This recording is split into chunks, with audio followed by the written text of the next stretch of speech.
Real estate versus stocks. Which one is better? Is one better than the other? Are they the same? Are they both unique? I'm gonna break it all down here. If you'll stay, I'll show you why real estate is superior to stocks every day of the week.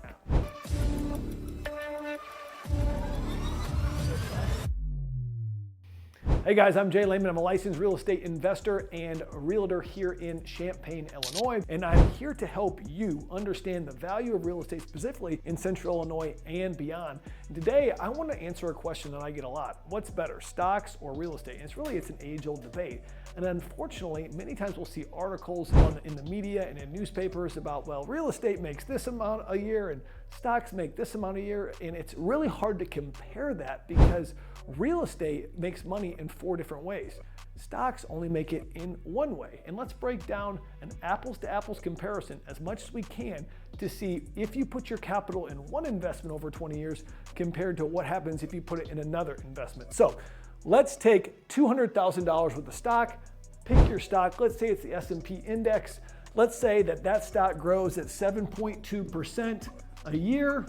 I know sometimes it's more, sometimes it's less, but if it grows at 7.2% a year, it's going to double in 10 years. That means in 10 years, this thing's gonna be worth $400,000. Not too shabby at all for stocks. And in another 10 years, if it continues to be at 7.2%, it's gonna be at $800,000. That's 4x your initial investment. But I can tell you that it's not even close to what you can do with real estate. So hold on, because I'm gonna break it down right now. Let's say you had $200,000 instead of putting it in the stock market, the S&P index, you said, I wanna buy $1 million apartment. And with $200,000, that's about 20% of $1 million, you could buy $1 million apartment using the bank's money for the other 80% in your money. So number one, you can use leverage with real estate. Whenever I can use leverage, I can always push and lift more weight than I could if I didn't use leverage. And it's the same in the financial world. If I can use leverage, other people's money, I can lift and have better returns by using leverage. Now, how does this work? $200,000. Let's say I put this on a 20-year mortgage, okay? And in this imaginary example, let's say this property had no appreciation, no tax savings, and no cash flow at all. And over 20 years, all I did was I had my tenants pay off the loan for me. Yes, that's right. We get a loan in real estate and have other people pay it off for us. And that's what we do. So we get a loan for $800,000 and over 20 years, we don't make any cash flow in the property.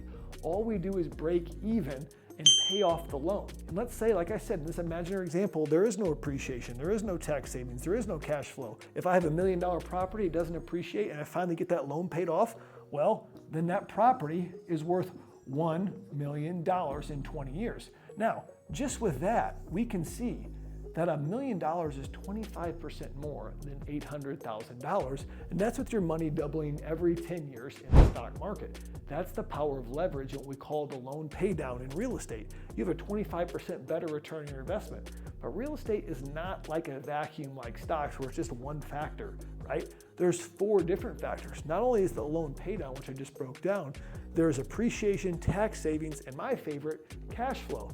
So let's say that we appreciated not at 7.2%, but around 3.2%, which is about right for Champaign County. And again, with an apartment, if you can increase rents by 3 to 4% a year, which is about what we do increase rents at, you're going to increase the value of that property for 3 or 4% a year.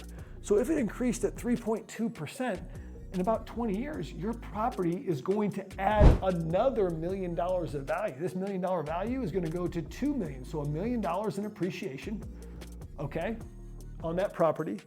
Tax savings, it's a little bit more complex based on your tax bracket, but you're going to get taxable depreciation on here, and it's going to save you most likely over 6 figures. But because it's unique to your situation, I'll just leave the tax savings out of it, but I'll throw the cash flow in.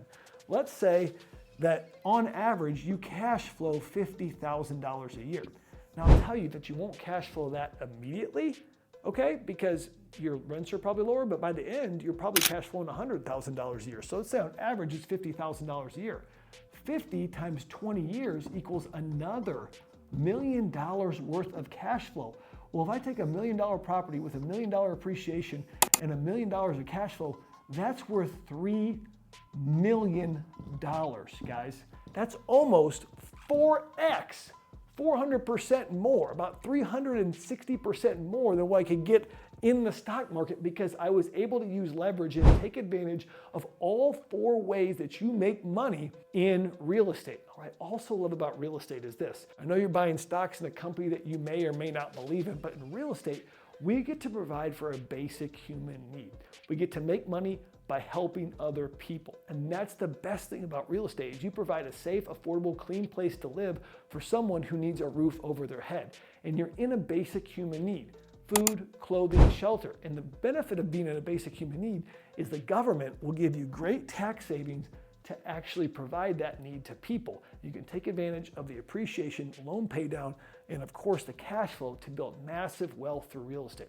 Hey, if this brought value to you, would you like, would you comment, would you subscribe below? It helps everybody who wants to know about these principles of stocks versus real estate and building wealth versus real estate. It helps the algorithm push it out to people that want to learn just like you. Comment below on what was your biggest aha of this whole thing.